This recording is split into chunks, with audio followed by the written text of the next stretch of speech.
Hello friends, this program is mainly for non-Bengali people who doesn't know the Bengali language or not so conversant with upper class English. Okay, so they need some English vocabulary to tone up their skill. Okay, so this is mainly meant for them. Sometimes I will use some Hindi term. Okay, first of all is rope in, ROP, rope in. Rope in is to persuade somebody to do something. Okay, say a little child, he is very recalcitrant. He doesn't want to drink milk. So his father allures him for giving some kurkure or some namkeen thing. Okay, so by this way he persuades the child to drink the milk. So here the child is roped in to drink the milk. Or you can say the girl is roped in to follow the wrong path. Okay? So like this, rope in means to persuade somebody to do something. Now next one is cash in on. Cash in on is to take advantage of any situation. It can be utilized both negatively or also positively. Negatively, say, suppose some, businessman, miscreant, not miscreant, some businessman who wants to take the profit out of this present current situation. Say in the lockdown situation, suppose he wants to escalate the price of any particular item, food item. Okay, so he may cash in on the present situation by increasing their prices of the commodity.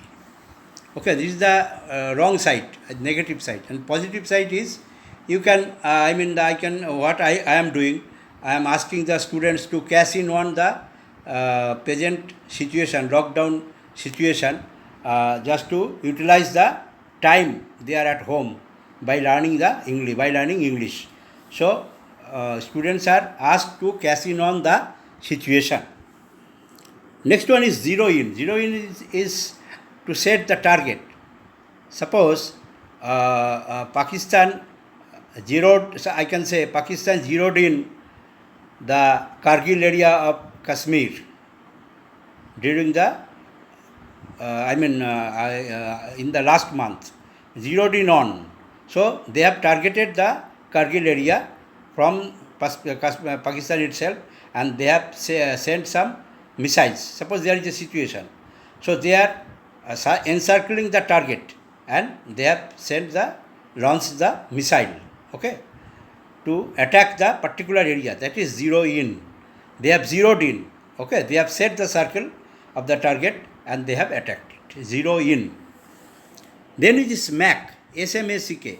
Smack can be utilized both ways, actually and also abstract. Actual means suppose a footstep, okay, some footstep one tested and then said, oh, this footstep smacks of his culinary culture. Okay, that is he wants to praise somebody, some footstep.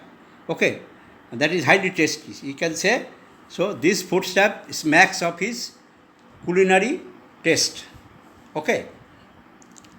Another one is abstract size. Smack means suppose a picture is seen. So someone makes laudable comment on the picture. Oh, बहुत अच्छा है. So the person who is commenting can say this picture smacks the artist's elegant taste. Okay, smacks.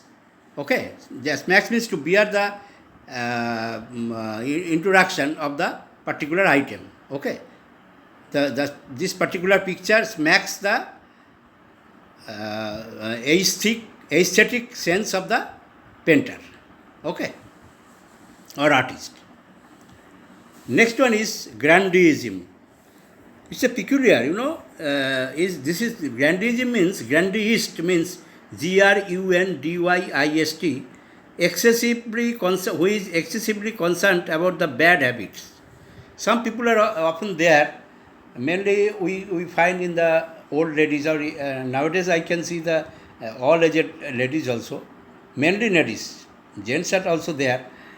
They are having some bad habit. Bad habit means that is out of superstition. Suppose they want to wash some dishes in the tap water. They put the tap water on. That water is flowing out and out. Okay. So after they finish the washing, they did not close the tap water. Then they washed their hands, their legs. Okay. So suppose somebody comes from the outside, he said, "No, you stay outside, and then I will throw some Ganges water, or I will bathe you. You have to bathe in Ganges water, and then you have to come in." Okay, so this particular person is called Grandeist.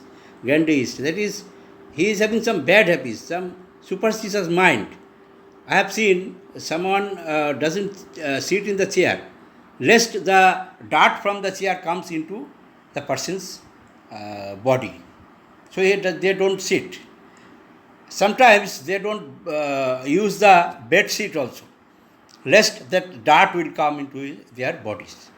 This is a bad habit, this sort of people. So this is called Grandeism or Grandeism.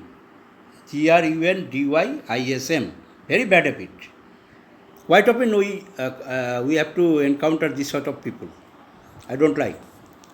Now next one is supercilious. SUPERCILIOUS or uppity, UPPITY. इसका ये हिंदी में कहा जाता है घमंडी, है ना. This sort of people is very, they seem to be rich. They are not actually rich, but they seem to be rich. The supercilious people, they seem to belong to a class, and in that class, they seem to belong, but they don't actually belong. Even if they belong, they despise the people of the lower class. Okay.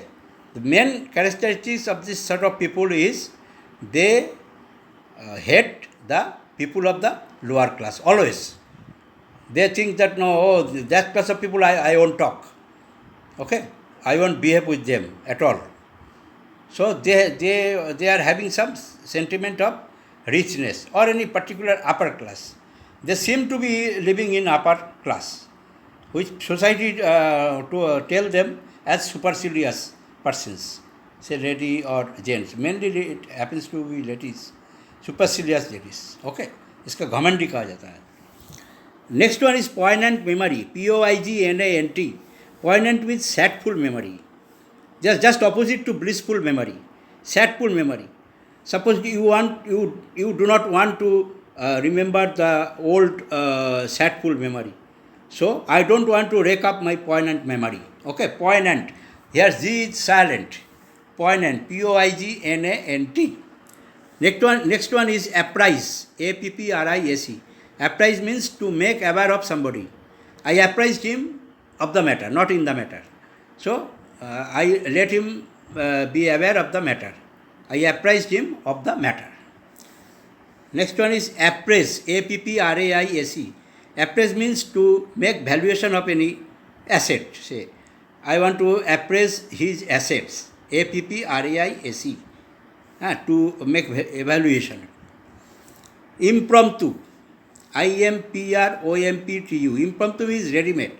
Suppose there is a fair in our Sagar Elaka, the Sagar area that is in South 24 Parganas, near the confluence of Red and river and sea, in mid-February. Okay, in mid-February there is a fair. Okay, so in that fair, government every year, what do? They make some arrangement of temporary toilet. Okay, temporary toilet. Okay, so in that area, I mean, what do they do? They uh, arrange for some temporary toilet that is very portable. Okay, that toilet is very portable. So that is ready-made. It's called ready-made, impromptu. It might be the fare is, I don't exactly remember. In sometime in February or in December, I don't remember exactly well. Well, there is a congregation of many in the winter itself. Congregation of many, I mean, pilgrims. Several lakhs of pilgrims assembled there. So they need to have some toilet impromptu, that is ready-made. Okay? Or impromptu stage for any theatre. Within a short hour, they prepared some stage over there. Again, when they go away, they dismantle the stage and go away. And next one is extempore, that is to deliver any speech without any preparation. Extempore, E-X-T-E-M-P-O-R-E. After EX, there is a gap. Extempore speech, that is a speech which is made readily. That is, they were not, the particular persons who delivered the speech did not have any, preparation for the speech. So, next one is coup, C-O-U-P. Coup is to oust anybody from the throne, to dethrone anybody. It happens in Muslim countries mainly. They in African some country I have also seen, they have the military personnel, the top military personnel, they dethrone the head of the state and they sit over there. Okay, to oust them.